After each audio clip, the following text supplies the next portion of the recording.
So some of what I saw with your training online was some massive transformation over the years. Yeah. And one of the things that stuck out that you said, and I've heard this from some other folks too, was that you made the transition from, I guess, like maybe being consumed by worrying about your body and how you look to other people, and you got more concerned about your performance. Talk us through some of that. What was that like, and how has that helped transform you? I think for me, it was... I think it was about maybe 3.5 years ago when I got to the point with bodybuilding where I was big, I was shredded, but I was like, well, what else am I doing? Because I don't want to do shows. I did not a bodybuilding, I did a show called WBFF. Yeah. Where it's in between. And the stage thing was not for me because I realized I was more of an introvert then. So imagine me on a stage in Speedos, trying to do poses, and I remember thinking Speedos. I think I saw a picture of you in Speedos on your Instagram. No, that's your most liked photo. Okay, so the difference I liked it. The difference is that's on the beach, and I see. That's on the beach, and you're not standing in front of hundreds of thousands of people. Yo. That's not fair, dog. That's a great picture. Yeah, so yeah, okay. What were you nervous about exactly? I know. So if you notice how there's no one around that vicinity, see that? So I still made sure that, it was a little bit of a privacy. No, but on stage it's different, right? People screaming, shouting, and you're supposed to, there I'm standing still. On stage you're supposed to show off, all your hard work. And I failed at that because as soon as I stepped on that stage, I did it twice. And the second time I thought I'll be more confident, and it was just as bad. So it was like, I remember getting the notes after the judges said, you look great. You just couldn't show off your physique properly. And I was just like, because I just crumbled with all the people there watching. And then I realized I didn't enjoy it. And also I didn't enjoy the dieting. Like I couldn't hang out with my friends because I had to have food in a Tupperware. Couldn't go out to restaurants because I had to restrict how I ate. Yeah. So I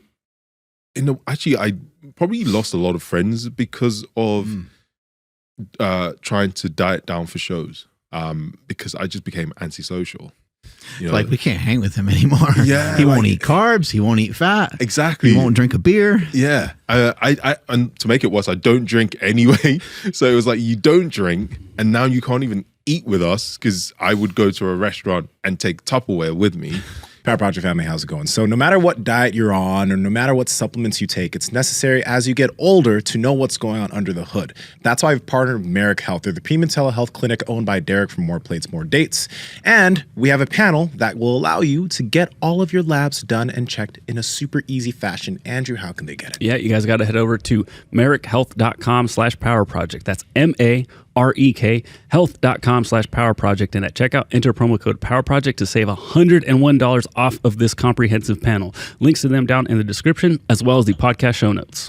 And that's why I actually started bodybuilding, because I was like, I want to look like a wrestler. I thought that it was unachievable until I saw someone, this time I lost a lot of weight. I used to do a lot of running, and then I went to, I was feeling more confident. So I was going out after working I used to work in Selfridges or in a shop. And after working there, me and my friends would go out and then we'd go to the bar. And, that was when I was a lot more confident. Yeah. And there was this dude just standing there like I don't dance. I'm too muscly and I'm too swole. So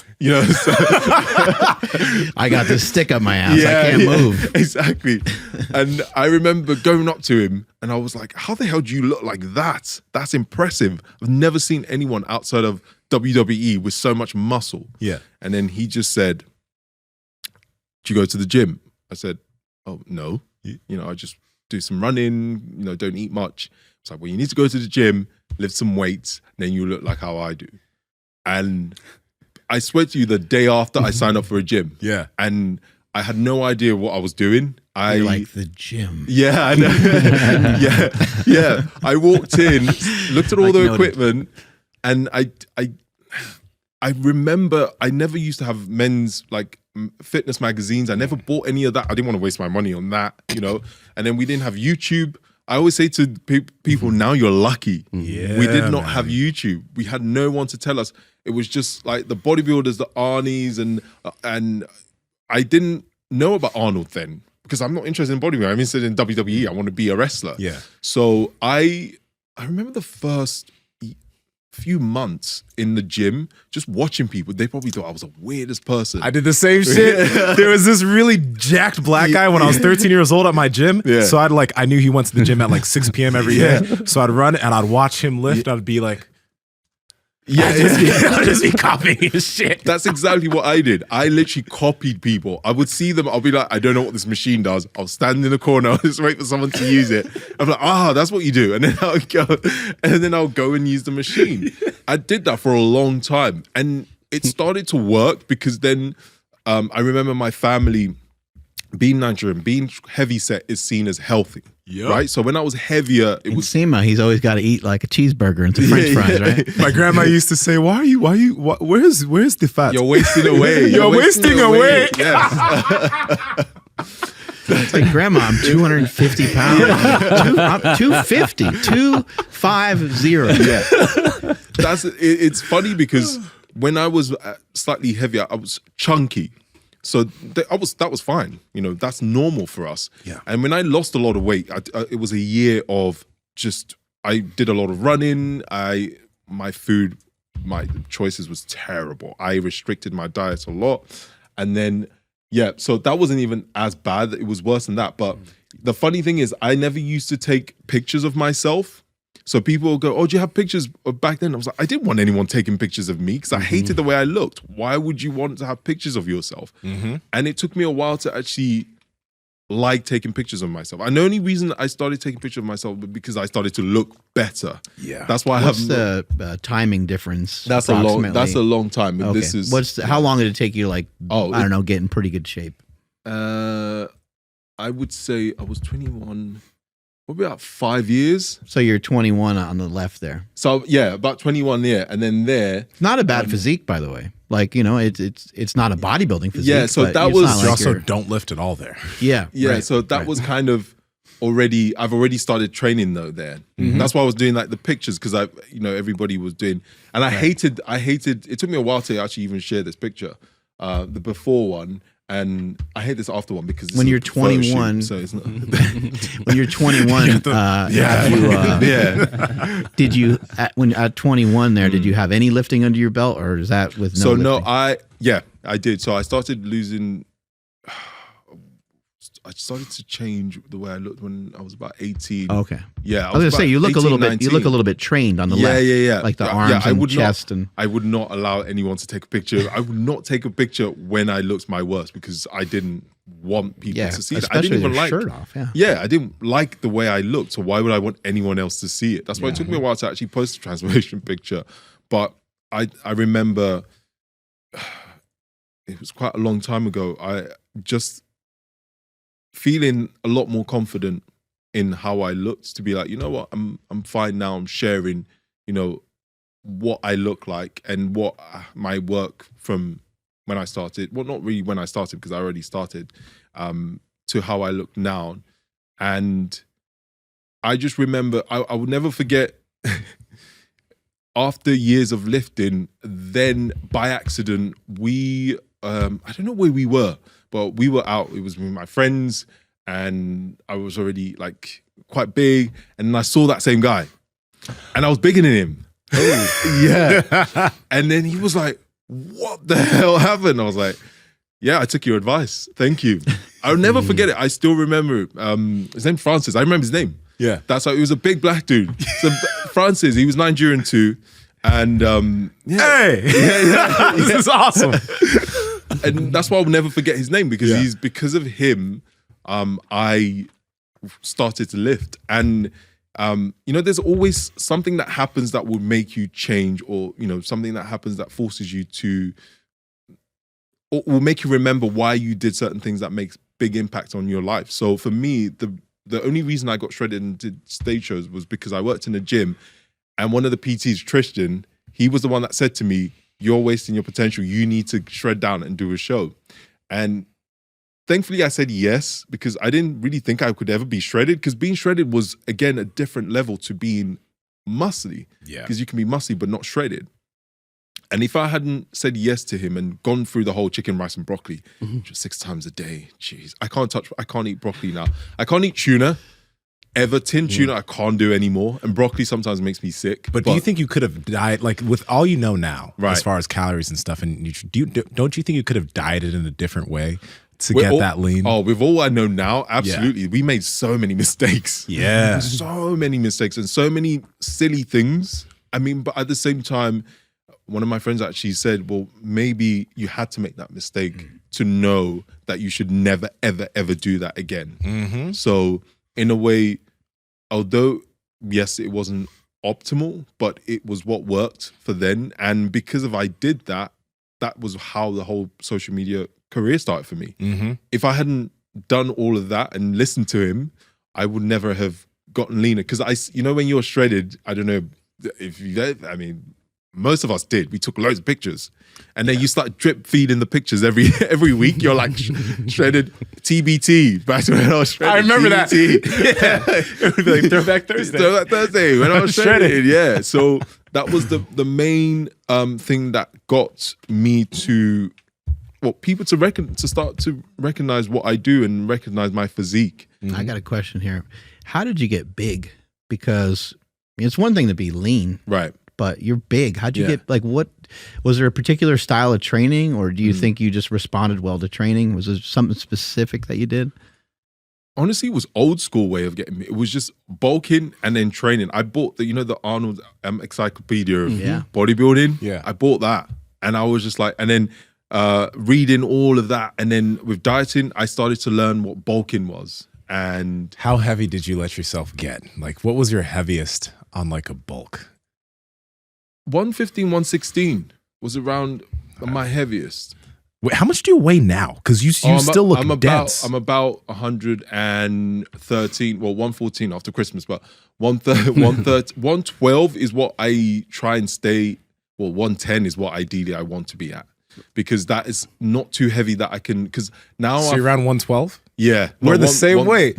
We're What's the actual pounds? It's 246. 240. Yeah. So the thing is, what I've realized is the heavier I start to get when I do conditioning workouts, it's just a struggle. You know, the aerobic stuff is just a killer. Yeah. So I try not to get too heavy. But with bulking, like old school bulking, you know, when I started to add size was just eating a lot. And I started to learn more macros and calories, and I was just loads of food. Yeah. And yeah, bodybuilding I used to do because when you're younger, you have time. So I was at uni, at college at uni, and I would train twice a day. I used to do the twice a day training, and then I used to do the old school shoulders.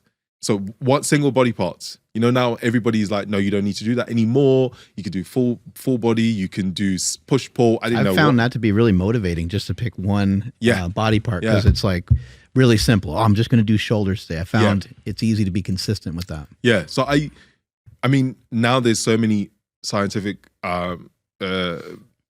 research that says you can now just do push pull, full body, and that's optimal too.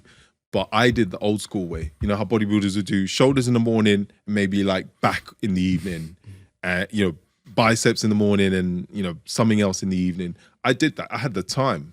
And when I worked in retail, I would go to the gym early in the morning and do my cardio work and then go back and do some bodybuilding. So I did. Don't tell us that you worked at Abercrombie. No. Okay. I did, sadly. No, I didn't work at Abercrombie. Okay. I worked in Selfridges and I worked for Reese, and that's slightly more cooler than working for what's Abercrombie. Selfridges? Selfridges is like a really if you go to London, if you go to England, if you go to central London, West End, Selfridges is this big. Do you know Harrods? You've heard of Harrods, surely? No. What's Harrods? Harrods is it's one of those. What would I equivalent? You know, like Macy's in New York. Yeah. So Selfridges is similar to that. Okay. So really expensive, cool, but Selfridges had a mix of super expensive and cool brands. And when you were young, you wanted to work either for Selfridges or Harrods. Harrods was more luxury. So that's in Knightsbridge. So I worked in Selfridges in West End, and everyone's cool and trendy. So that was when I lost a lot of weight and I was feeling myself. And that's kind of why I worked in Selfridges. So just Selfridges, the website, that's all. Oh, you can find pictures of what it looks like. It's a big department store, but it's bougie as anything. So that was kind of, for me, working there made me also, it's like you're trying to impress people, right? So that's why I started to go to the gym more, just so that I can impress people. And actually I quit that job because I became a personal trainer. I didn't know you could be a personal trainer. I didn't know that was a job. So, and my parents were like, my mum was like, what? Personal trainer? Because I went to uni and studied marketing and finance. How'd they feel about that? They were like, well, what does that mean? That doesn't sound like a job. You teach people how to exercise. And I was like, yeah, that's a job. You can do that. And I mean, it's taken a while. I mean, even still when I started doing this whole social media thing, they were like, okay, what do you do? What exactly is your job title? And I'm like, I teach people how to lift weights. And Nigerians don't now they're getting better at understanding what that means. But when I was a personal trainer, it took a while for my mum especially to like realize that this is actually an option as a job. And that was when I went full into fitness. That was when I was full into the whole bodybuilding. I had those the bags with your meals that you can put. I can't remember the name of it. Six-pack bags. Yeah, the Tupperware full of your meals, walking around with that, and then just having gallon of water. Yeah. Hey guys, if you like this clip, go ahead and comment down below and let us know what you liked about it. All right, share this with a friend. Make sure to subscribe to the channel, and also we are on Reddit and Discord. All that's down below. All our sponsors and everyone that supports us down below there too, so you can get whatever you like from us. All right, peace.